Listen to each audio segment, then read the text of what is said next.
problem in the measurement of the ground state of any of the configuration like that S1, P2, P5, D3, D5, D6? Anyone has any problem in the measurement of the ground state of any one configuration?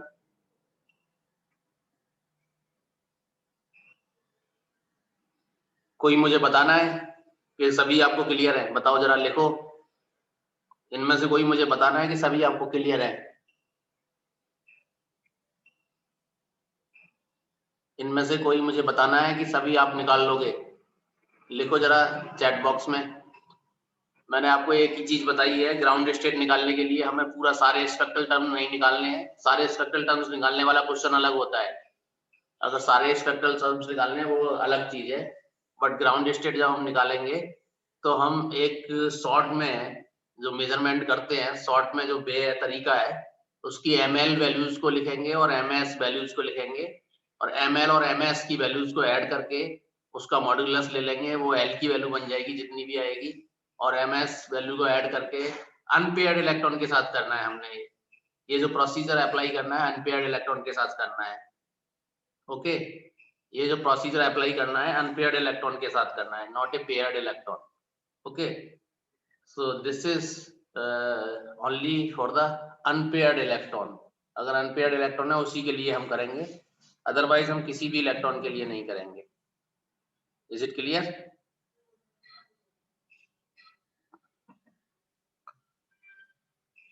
Hello hello, कोई भी मुझे बताना है इनमें से कि सब आप कर लोगे? इनमें से कोई मुझे बताना है? उर्वशी एंड अगमजोत, कोई मुझे बताना है कि सब आपने कर लिए कंप्लीट? सेंड तो किसी ने नहीं किए, अनीता ने मुझे सेंड किए थे, बाकी किसी ने नहीं किए। सर फिफ्थ वाला बताना, ओके वेरी गुड। फिफ्थ वाला अभी बताते हैं। तो D5 मतलब फिफ्थ वाला आप बोल रहे हो, D5 वाला, D5 वाला, फिफ्थ वाला का मतलब D5। Okay very good. सो जैसे D5 की ग्राउंड स्टेट अगर हम निकालने की कोशिश करें तो D5 की ग्राउंड स्टेट हम कैसे निकाल सकते हैं? D5 में हमने, ये D5 है मेरा, तो मुझे पता है कि इसमें मैंने क्या करना है, 5 बॉक्सेस बनाने हैं। सबसे बड़ी बात है 5 बॉक्स आपने बनाने हैं। First box, second, third, fourth and fifth, 1 2 3 4 5, 5 electrons को हमने इसमें पुट कर देना है। Okay, this is the ml value. ml value is basically -2 -1 0 +1 +2। ms value is 1/2 1/2 for every electron, 1/2 1/2 1/2। okay, now do the sum of all unpaired electron ml value। okay, तो sum of ml is equal to कितना होगा? -2 -1 +0 +1 +2। तो सभी का add कर दिया हमने तो क्या मिला हमें? 0, बेसिकली 0। और सम ऑफ ms वैल्यूज का अगर हम सम करते हैं तो 1/2 1/2 1/2 1/2 plus 1/2 plus 1/2 plus 1/2 plus 1/2, this is 5/2। Is it clear? ये 5/2 हो जाएगा। अब इसका हमने बाद में क्या करना है, समेशन ml का मॉड्यूलस लेना है, that is also 0। Summation ms का मॉड्यूलस लेना है, दैट इज आल्सो 5/2। नेगेटिव को खत्म कर देना है। ऐसा क्यों करते हैं? तो नेगेटिव की वैल्यू को खत्म कर देते हैं। So this represent the L value is 0, this represent the S value is 1। मतलब टोटल एटम की जो S वैल्यू है वो 5/2 है और L वैल्यू है वो 0 है। Okay, so from here you can this is basically S और this is basically J की वैल्यू अगर हम देखें तो 5/2 आ जाएगा। तो मल्टीप्लिसिटी अगर M की बात करें तो M आ जाएगा हमारा, M अगर यहाँ से देखें तो M की वैल्यू होती है 2S + 1, तो 6 आ जाएगा। 2s + 1 is 6। तो जो स्टेट हो गई वो स्टेट हमारी क्या हो गई, ग्राउंड स्टेट है ना, ग्राउंड स्टेट, जी स्टेट। तो बेसिकली यहाँ पर ग्राउंड स्टेट हो गई 6s5/2। यही मैंने बताया था 6s5/2। अगर s कंप्लीटली फिल है तो उसकी ग्राउंड स्टेट क्या होगी, 2s1/2। अगर p कंप्लीटली फुल है तो उसकी ग्राउंड स्टेट क्या होगी, 4s3/2। अगर d sorry exactly half fill है, अगर s एग्जैक्टली हाफ फिल है तो उसकी ग्राउंड स्टेट क्या होगी, 2s1/2। मैंने आपको तरीका बताया था याद करने का, वो एग्जैक्टली हाफ फिल की आप याद रख लो, तो याद रख लो या फिर आप ये फॉर्मूला लगा लो। यहाँ से आप कोई भी याद करने की जरूरत नहीं है, किसी भी चीज को रटने की जरूरत नहीं है, अपने आप से आपको ग्राउंड स्टेट मिल जाएगी। तो एग्जैक्टली हाफ डी फिल्ड है ये, exactly half filled D safe cell है। तो इसकी जो हमने तरीका बताया था उसके अकॉर्डिंग ग्राउंड स्टेट किस तरह से होने वाली थी, मैंने आपको तरीका में इस तरह से बताई थी कि अगर S फिल है तो 2s1/2 होगा। अगर S P हाफ फिल है तो उसका होगा, यहाँ 4 आ जाता है, यहाँ 3/2 आ जाता है। अगर यहाँ D हाफ फिल्ड है तो उसका यहाँ 6 आ जाएगा, यहाँ आ जाएगा 5/2। तो देखो ऐसा ही आ रहा है, यहाँ पर रिजल्ट निकल के भी ऐसा ही आ रहा है 6s5/2। तो this is the ground state. ये जो तरीका है ग्राउंड स्टेट निकालने का, किसी भी तरह का आपका कॉन्फ़िगरेशन हो सबके लिए एप्लीकेबल है, सबके लिए एप्लीकेबल है ना, सभी के लिए एप्लीकेबल है। किसी भी तरह का कॉन्फ़िगरेशन हो सभी के लिए एप्लीकेबल है ग्राउंड स्टेट निकालने का तरीका, है ना। तो आप औरों के लिए भी निकाल सकते हो कि सपोज कर लो कि आपको इस तरह का एग्जाम्पल ना देके कुछ इस तरह का आ जाए, ग्राउंड स्टेट ऑफ अगर सपोज कर लो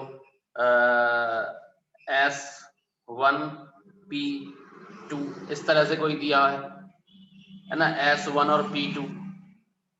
तो S1 लगाओ, S1 में हमारा ये होगा 1 इलेक्ट्रॉन, P2 में हमारा कितना इलेक्ट्रॉन होगा, P2 में हमारा कितने इलेक्ट्रॉन होंगे, 2 इलेक्ट्रॉन। यहाँ पर ये ml वैल्यू लिख दो, इसके लिए तो ml वैल्यू क्या होगी, L इसके लिए 0 होता है, ml भी 0 होगा, इसके लिए -1 0 +1। ms वैल्यू इसके लिए लिख दो 1/2, इसके लिए 1/2, इसके लिए 1/2। टोटल ms कितना हो गया, टोटल ml कितना हो गया, समेशन ml कितना हो गया, अनपेयर्ड इलेक्ट्रॉन का ही सम करना है, -0 इसका है, -1 + 0 इसका है, तो इसका कितना आ गया -1। और समेशन ऑफ ml अगर आप करोगे तो कितना आएगा 1/2 + 1/2 + 1/2, और दैट इज कितना हो गया, मैं इसको बता रहा हूँ, अगर ऐसा भी कॉन्फ़िगरेशन हो तो ग्राउंड स्टेट हम कैसे निकालेंगे डायरेक्टली। तो दिस इज 3/2। ओके, तो इसका ले लेंगे हम मॉडुलस ml का, समेशन ml का हम मॉडुलस लेंगे, दैट इज 1। समेशन ms का भी मॉडुलस लेंगे, तो समेशन ms का हमने मॉडुलस ले लिया, दैट इज 3/2। इस तरह से हमने लिख लेना है इसको। ओके,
हाँ तो बेटा ये आपका हो गया ml की वैल्यू 1 हो गई, ms की वैल्यू 3/2 हो गई। इससे हमारा इससे हमारा टर्म कौन सा होगा, l क्या आ गया हमारा 1, s क्या आ गया हमारा 3/2। तो इससे टर्म कौन सा आएगा, p।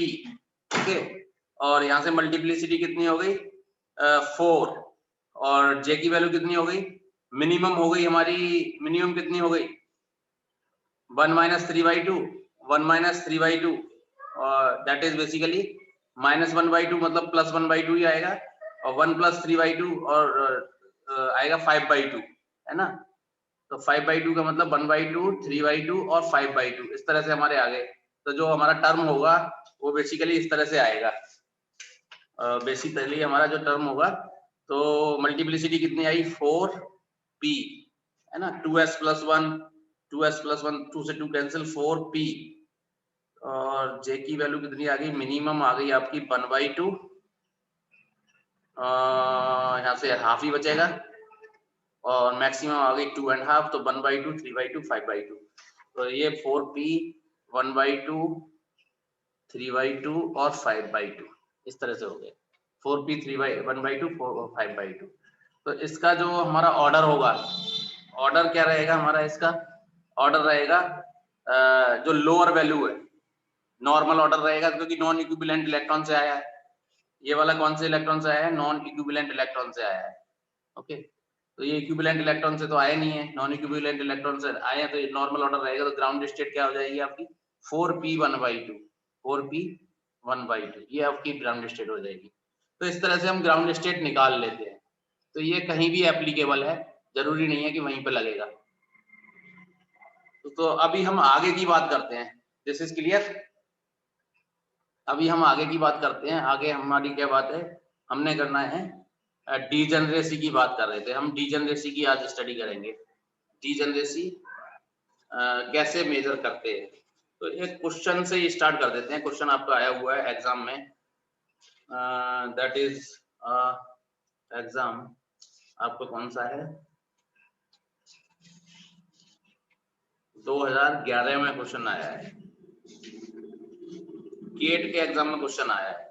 इस तरह के नेट के एग्जाम में तो क्वेश्चन नहीं आते हैं, बट कोई पता नहीं कैसे आपको पूछ भी सकते हैं। तो हमने 2011 का क्वेश्चन लेना है एक, जिसमें आपको डीजनरेसी के बारे में पूछा गया है।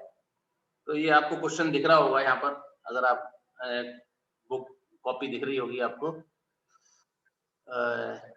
you can see the question here, that is basically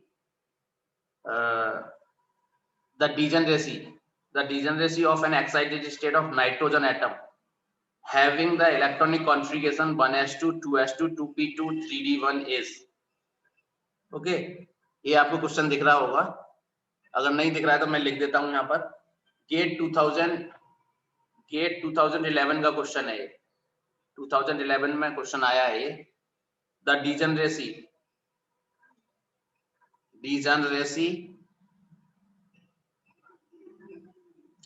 of an excited state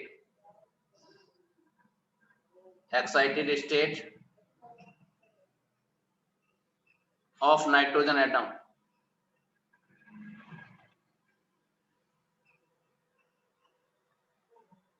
having electronic configuration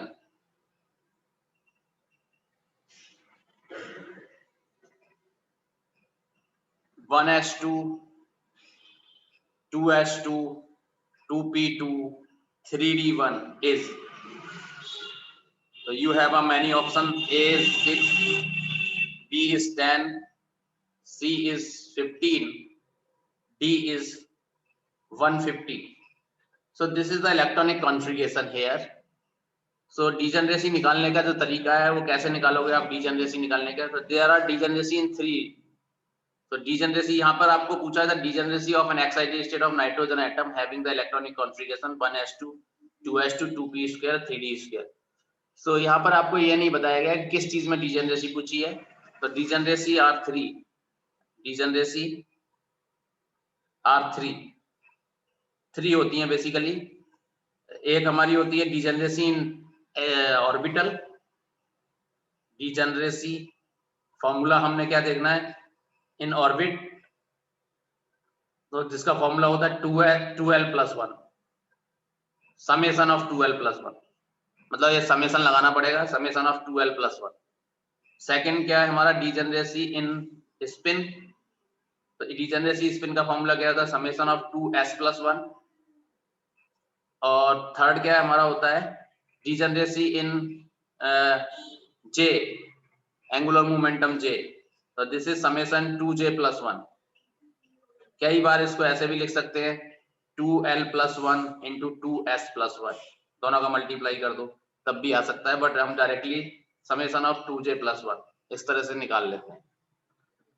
तो डीजेनरेसी इन दिस कॉन्फ़िगरेशन, आपको पूछा गया है क्वेश्चन में डीजेनरेसी इस कॉन्फ़िगरेशन की डीजेनरेसी क्या होगी, तो इसमें आपको स्पेक्ट्रल टर्म्स निकालने पड़ेंगे। इसमें ऐसा कुछ नहीं बोला हुआ degeneracy of degeneracy in L, degeneracy in S, degeneracy in J.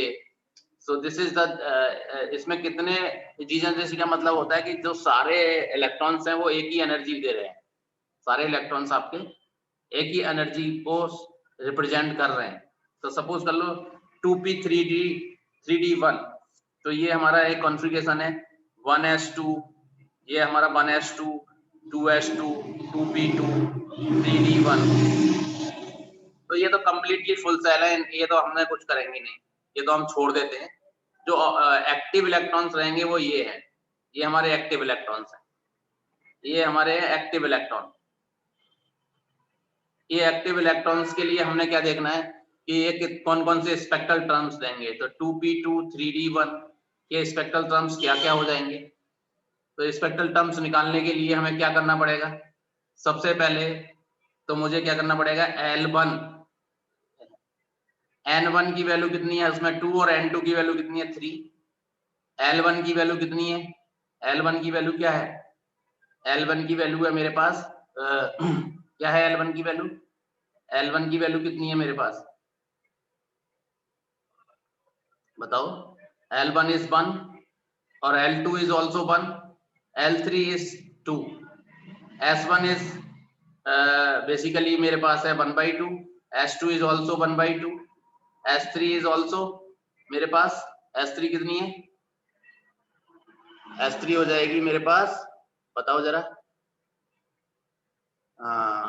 Yes, तो S3 कितनी हो जाएगी मेरे पास, S3 इज बेसिकली कितनी, हाउ मच 1/2 ऑलरेडी। तो मुझे इसके स्पेक्ट्रल टर्म्स पता है कि 2p2 is the equivalent electron है, दो इक्विवेलेंट इलेक्ट्रॉन है और एक नॉन इक्विवेलेंट इलेक्ट्रॉन है।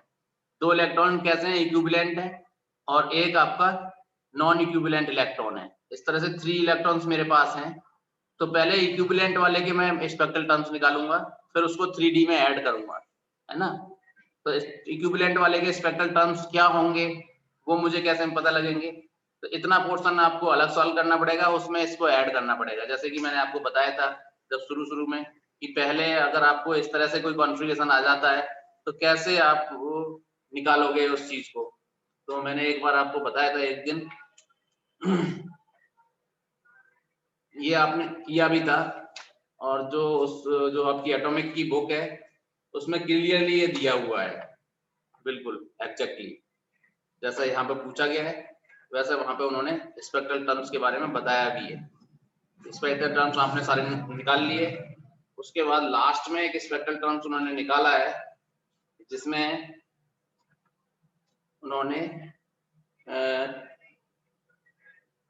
P और S के इलेक्ट्रॉन को जोड़ा हुआ है, इसमें आपको D को जोड़ना पड़ेगा, ठीक है। तो इसके स्पेक्ट्रल टर्म्स कैसे निकालेंगे, जैसे P2 के स्पेक्ट्रल टर्म्स क्या होते हैं मुझे मालूम है, P2 के स्पेक्ट्रल टर्म्स क्या होते हैं, जो इक्विवेलेंट इलेक्ट्रॉन है P2, पहले इसके स्पेक्ट्रल टर्म्स निकाल लो। तो spectral terms for 2p2 electron, इनके जो इलेक्ट्रॉन के स्पेक्ट्रल टर्म्स होंगे वो निकाल लो पहले, सबसे पहले। तो वो कैसे निकाल सकते हैं हम, ये मैंने आपको बता ही दिया कि इसमें दोनों इक्विवेलेंट इलेक्ट्रॉन है, इन दोनों इलेक्ट्रॉन्स के लिए N1 की वैल्यू 2 है ना, सॉरी यहाँ पर क्या हो गया N2 की वैल्यू 2 हो गई और N3 की वैल्यू 3 हो गई, यहाँ पे गलत हो गया ना, 3 इलेक्ट्रॉन है। तो ये दोनों इक्विवेलेंट की कैटेगरी में आ रहे हैं, N1 is 2 और N2 is 2 ऑलरेडी। N1 और N2 दोनों क्वांटम नंबर सेम, और इसकी L1 भी 1 है और L2 भी 1 है, ये भी सेम, S1 भी 1 है और S2 भी 1/2 है, ये भी सेम। तो इस पे पॉली एक्सक्लूजन का फॉलो कराना पड़ेगा, मतलब सभी क्वांटम नंबर सेम नहीं हो सकती उसके अकॉर्डिंग इसके स्पेक्ट्रल टर्म्स निकालने हैं। तो इससे तो कोई फर्क नहीं पड़ता है, इनसे फर्क पड़ता है। तो जो L की वैल्यू हो गई, L की वैल्यू कितनी हो सकती है? मिनिमम L की वैल्यू हो सकती है मिनिमम 0, मैंने बताया था दोनों का डिफरेंस मिनिमम 0, मैक्सिमम दोनों का ऐड 2, तो 0 1 2 सारी मिनिमम टू मैक्सिमम। और S की वैल्यू मिनिमम टू मैक्सिमम कितनी होगी? मिनिमम हो गई इसकी 0 और मैक्सिमम कितनी हो गई? मैक्सिमम कितनी हो गई इसकी? मिनिमम 0 हो गई, मैक्सिमम 1 हो गई। ओके, तो ये दो वैल्यू आई आपकी L की। अब इसमें हमने कौन सा कॉम्बिनेशन लेना होता है? जो इक्विवेलेंट इलेक्ट्रॉन के लिए मैंने कॉम्बिनेशन बताया है, combination of L and S। L और S कैसे होना चाहिए? इवन इवन इवन इवन हो और ऑड ऑड हो, वो ही लेंगे। ऑड ऑड हो या इवन इवन हो, तो वो ही कॉम्बिनेशन लेंगे। इसका मतलब L और S में जो इंटरेक्शन कराओगे आप, तो इवन इवन और ऑड ऑड का इंटरेक्शन हो सकता है। तो एक तो ये इवन इवन ये इंटरेक्शन हो जाएगा, है ना, ये इवन ऑड हो जाएगा, ये नहीं होगा, ये इवन ऑड हो जाएगा, ये नहीं होगा, और एक ये इंटरेक्शन हो जाएगा, ये आपका कैसे ऑड ऑड हो जाएगा, है ना, और ये ऑड ऑड हो गया, ये इवन इवन हो गया। अब एक ये वाला भी हो जाएगा, ये भी आपका कैसा है? Even odd. तो इसको मैं कैसे रिप्रेजेंट करता था? पहले मैंने आपको बताया था कि मैं इसको ऐसे लिख लेता हूँ। जस्ट क्या करते हैं हम, एक यहाँ पे ड्रॉ कर लेते हैं लाइन, एक यहाँ पे ड्रॉ कर लेते हैं। एक तो वेराइट स्कीम है, वेराइट स्कीम पे मैं नहीं जा रहा हूँ, मैं आपको बता रहा हूँ L और S की वैल्यू से।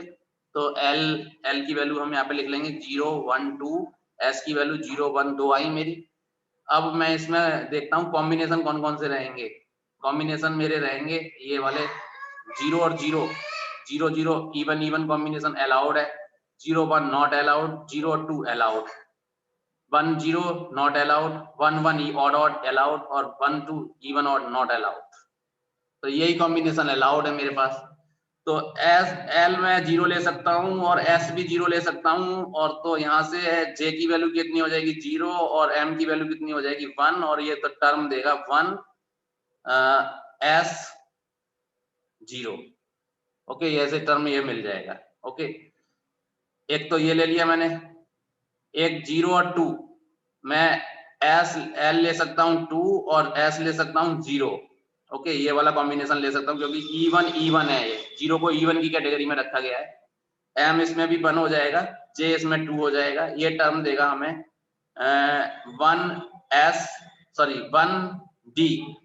1D, है ना, L2 है तो 1D 2। ओके, अब ये फाइनली मेरा कौन सा है? 1 1। तो L में ले सकता हूँ 1 और S ले सकता हूँ 1, तो इवन ऑड ऑड कॉम्बिनेशन। तो J की वैल्यू इसमें कितनी हो जाएगी? मिनिमम 0, मैक्सिमम 2, 1 2 तक जाएंगे। S की वैल्यू कितनी हो, M की वैल्यू कितनी हो जाएगी? 2S + 1, 2S + 1 क्या हो जाएगा? 3। तो ये टर्म दे सकता है आपका 3P 0 1 2। तो ये स्पेक्ट्रल टर्म्स आ गए। P2 के स्पेक्ट्रल टर्म्स हमने इजीली निकाल लिए, और बहुत इजी मेथड है, इससे हम कभी भी भूल नहीं सकते। तो ये वाली चीज हमारी, या वेराइट स्कीम लगा लो या ये वाली स्कीम लगा लो। ओके, तो ये हमारे ये टर्म आ गए। जब एक बार मुझे P2 के टर्म मिल जाएंगे, तो स्पेक्ट्रल टर्म मुझे मिल गए। स्पेक्ट्रल टर्म फॉर किसके लिए मुझे मिल गए? किसके लिए स्पेक्ट्रल टर्म मिल गए? बताओ जरा। जो मेरा कॉन्फ़िगरेशन था 2p² के लिए स्पेक्ट्रल टर्म्स क्या आ गए मेरे पास? 1s0 1d2 3p 0 1 2। डीजेनरेसी की बात चल रही है अभी यहाँ पर, है ना, डीजेनरेसी कैसे निकाले। तो एक तो मैं बताऊंगा प्रॉपर तरीका, एक मैं बताऊंगा शॉर्ट में कैसे डीजेनरेसी निकाल सकते हैं। तो ये कि यहाँ पर हो गया हमारा ये वाला मेथड, है ना, ये मैंने P2 के स्पेक्ट्रल टर्म्स निकाल लिए। ये spectral terms going to interact, है ना, ये इसमें देखना पड़ेगा हमें कि, और ये वाले जो स्पेक्ट्रल टर्म्स हैं यहाँ पर किससे इंटरैक्ट करने जा रहे हैं? डी से ऐड होने जा रहे हैं। तो अब आपके जो स्पेक्ट्रल टर्म्स आए ये वाले, इनको एक साथ क्यों नहीं निकाल सकते बेटा? यहाँ पर ध्यान देने वाली बात है, यहाँ पर ध्यान देने वाली है कि ये नॉन इक्विवेलेंट इलेक्ट्रॉन है, तीनों नॉन इक्विवेलेंट नहीं है, इनमें से 2 इक्विवेलेंट है, एक नॉन इक्विवेलेंट। ये कॉम्बिनेशन का टर्म आ गया है, ये कॉम्बिनेशन का कॉन्फ़िगरेशन है जिसमें इक्विवेलेंट भी है कुछ और जिसमें नॉन इक्विवेलेंट भी है कुछ। तो ये जो इस तरह का कॉम्बिनेशन आ जाता है, तो हमें किस तरह से स्पेक्ट्रल टर्म्स निकालने होंगे? पहले हम इक्विवेलेंट वाले स्पेक्ट्रल टर्म निकाल लेते हैं, फिर उसके बाद हम क्या निकालेंगे, नॉन इक्विवेलेंट वाले स्पेक्ट्रल टर्म्स निकालेंगे। तो अब ये वाले जो आगे, इसके बाद मैं क्या करूंगा, लेट्स ऐड, अब यहाँ पर लिखेंगे हम लेट्स ऐड 5 कौन सा इलेक्ट्रॉन है, 3D इलेक्ट्रॉन, 3D इलेक्ट्रॉन, जो 3D का एक इलेक्ट्रॉन है उसको मैं किस में ऐड कर रहा हूँ, 3D electron to each of these, to each of these ना, हर एक में मैं ऐड कर दूंगा ईच ऑफ दीज। तो जैसे मैं इसमें सबसे पहले किस में ऐड करूं, सबसे पहले मैं ऐड कर रहा हूं किसमें, इसमें ऐड कर रहा हूं, कौन से वाले में ऐड कर रहा हूं, जैसे 1s0, 1s को मैं ऐड कर रहा हूं किसके साथ, प्लस कर रहा हूं D1 के साथ। तो देखो मुझे यही चीज चाहिए, ओके, 1s को मैं D1 के साथ ऐड कर रहा हूं। तो यहाँ पर जब ऐड करूंगा तो यहाँ पर मैं लिखूंगा, ये L प्राइम से डिनोट कर रहा हूँ, इसके लिए L प्राइम कितना है 0, इसके लिए S प्राइम कितना है 0, L और S की वैल्यू इसके लिए 0 है, और इसके लिए L की वैल्यू कितनी होगी 2, और S की वैल्यू कितनी होगी, S की वैल्यू होगी 1/2। तो जो टोटल आ जाएगा मेरा, टोटल कितना हो जाएगा, अगर S को टोटल ऐड करूं मैं, तो L जो मेरा S होगा वो कितना होगा, 2 आएगा, L prime plus small l, L prime minus small l, तो minimum is 2, maximum is also 2, and S is going to combine, तो S prime plus minus S 1/2, S prime plus S 1/2, तो that is capital S 1/2। और जब ये सारी information मुझे मिल गई तो इससे मुझे ये पता लग गया कि M कितना होगा 2s plus 1, M कितना होगा 2s plus 1, तो 2s plus 1 का मतलब क्या हो गया, 2 से 2 कैंसिल, 2 हो गई मल्टीप्लिसिटी, और J की वैल्यू कितनी हो गई, J की वैल्यू हो जाएगी आपकी मिनिमम, J की वैल्यू होगी minimum 2 minus half 3/2, maximum 2 plus half 5/2। तो जो टर्म आया वो कितना आया, L2 आ रहा है, इसका मतलब D आएगा, L2 आ रहा है इसका मतलब D आएगा, L2 हो गया ना अब D, 2D 3/2 और 5/2, ये टर्म 2D 3/2 प्लस 5/2, ये टर्म आ गया। अब आप 1s में D जोड़ दिया, अब जोड़ दो आप 1D2 में, 1D में, इसके J को नहीं लेंगे हम, 1D में हम इसको जोड़ेंगे D1 को, तो 1D में अगर हम J को जोड़ेंगे तो इसके लिए L प्राइम कितना था, 1D कहाँ से आया था, L prime is equal to 2, S prime is equal to 0, 2 S prime is equal to 0। अब इसका तो वही है, L इज इक्वल टू 2 और S इज इक्वल टू कितना है इसका 1/2, इसको टोटल ऐड करेंगे तो कितना आएगा, दोनों को ऐड करो, दोनों का मिनिमम वैल्यू 0, मैक्सिमम वैल्यू 4, तो 0 1 2 3 4 इस तरह से आ गया। S की minimum value 1/2, maximum value 1/2, okay. अब देखो ये यहाँ पे बहुत सारी वैल्यू हो गई, तो अब ये तुम्हें अलग से काम करना पड़ेगा। तो ये आ गया इसका ऐड, अब इसको यहाँ पे ले लेते हैं, L0 S 1/2, तो कौन सा टर्म आएगा, तो यहाँ पे टर्म आपके ज्यादा आने वाले हैं ना, यहाँ पे टर्म आपके ज्यादा आने वाले हैं, तो L0 S 1/2, S की वैल्यू 1/2 और L0, तो क्या टर्म होगा, S टर्म होगा, ओके। और जिसकी मल्टीप्लिसिटी कितनी होगी 2, और जिसका J वैल्यू कितनी होगी 1/2, ओके। L1 S 1/2, इससे क्या टर्म आएगा, मल्टीप्लिसिटी 2 ही रहेगी, L की वैल्यू P, और ये आ जाएगा हमारा मिनिमम 1/2, मैक्सिमम 3/2 J। L अगर 2 हो जाए तो S की वैल्यू 1/2 रहे तो क्या आएगा 2, मल्टीप्लिसिटी 2 ही रहेगी, है ना, मल्टीप्लिसिटी हमारी 2 ही रहेगी। बहुत लंबा क्वेश्चन आया है, 2P और मिनिमम आपका आ जाएगा 3/2 और 5/2, है ना, 2 दूनी 4 और 1 5, है ना, ये वाला आएंगे 2। अगर L 3 हो जाता है तो S 1/2 हो जाता है, तब इससे टर्म कौन सा आएगा, तब इससे टर्म आएगा 2 सॉरी ये P आया फिर D आया है, सॉरी D होगा ये, है ना। अब ये होगा SPDF, मिनिमम 3 - 1/2 5/2 और मैक्सिमम 3 + 1/2 7/2, ये हो जाएगा। अगर L हमारा 4 हो जाए, S क्या हो जाए 1/2, मल्टीप्लिसिटी 2 हो जाएगी, SPDFG, G टर्म आएगा, तो G टर्म हो गया 5/2, कितना टर्म हो गया, मिनिमम कितना हो गया 7/2 और मैक्सिमम हो गया 4 5/2 9/2, है ना, मैक्सिमम हो गया 9/2। तो ये सारे टर्म इस टर्म से आए। ओके, तो मैं सारे टर्म्स बता रहा हूं अभी। अब उसके बाद एक और रह गया ये 3p, 3p को भी इससे ऐड करना है, तो इसको भी ऐड कर लो। तो ये आ गया हमारा 3p। 3p को हम कैसे ऐड करेंगे, प्लस कौन सा था 5, कौन सा था, ये था हमारा, किससे ऐड करेंगे हम, इससे ऐड करेंगे, सॉरी 3d से हम इसको ऐड करेंगे। तो this is the 3p, 3d 1 electron से। 3p आया कब था, जब इसके लिए L की वैल्यू कितनी थी 1 और S की वैल्यू कितनी थी 1। L prime is 1, S prime is 1, तो इसके लिए L इज बेसिकली कितना रहेगा, इसके लिए तो 2 और इसके लिए S कितना रहेगा 1/2। तो इसका टोटल कितना आया, है ना। अगर इन दोनों को कंबाइंड करते हो आप, इन दोनों को कंबाइन करते हो तो मिनिमम कितना आएगा 1, मिनिमम आएगा L1, मैक्सिमम कितना आएगा 2 + 1 3, तो 3 हम करेंगे 1 2 3। S मिनिमम कितना आएगा, S मिनिमम आएगा 1/2, मैक्सिमम कितना आएगा 3/2, तो 2 S हो गए अब यहाँ पर। अब इनको आपने कपलिंग कराना है, तो अगर आप L1 ले लेते हो और S 1/2 ले लेते हो, तो आपका क्या आएगा, तब आपका टर्म आएगा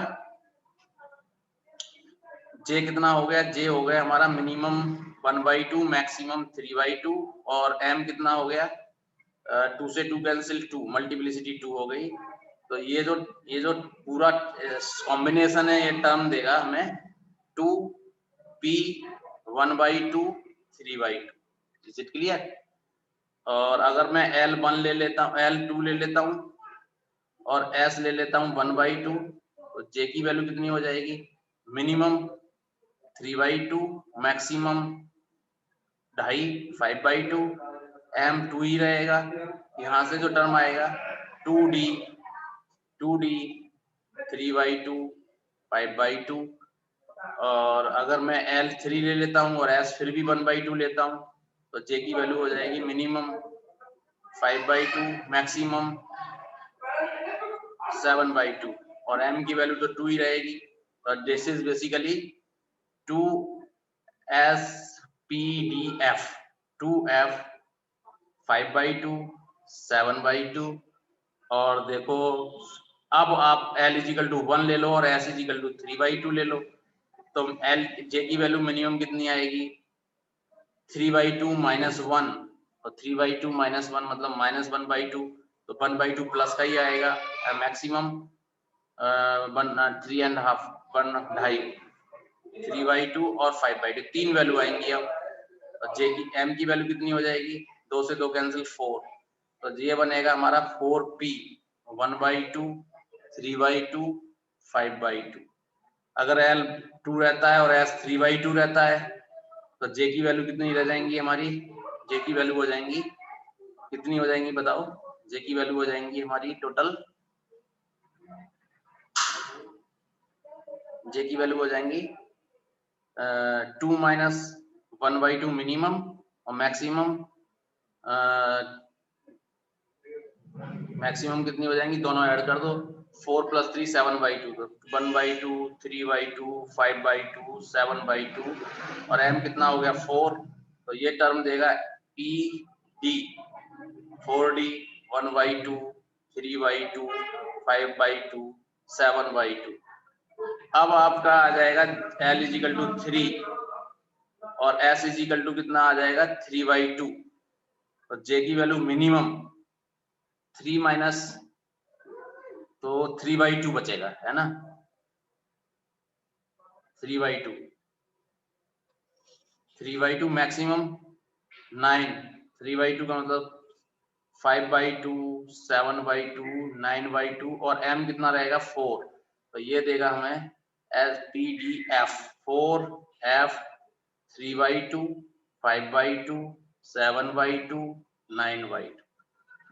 तो भाई यहाँ से टोटली अब देखें तो टोटल स्पेक्ट्रल टर्म्स निकले हैं। अब हमें टोटल स्पेक्ट्रल टर्म्स कितने आए, तो देखो यहाँ से हमारे आए थे 3D 3/2, 5/2, 2D 3/2, 5/2, ये टर्म्स मेरे ये आया था 2D स्पेक्ट्रल टर्म्स। अगर मैं लिखूं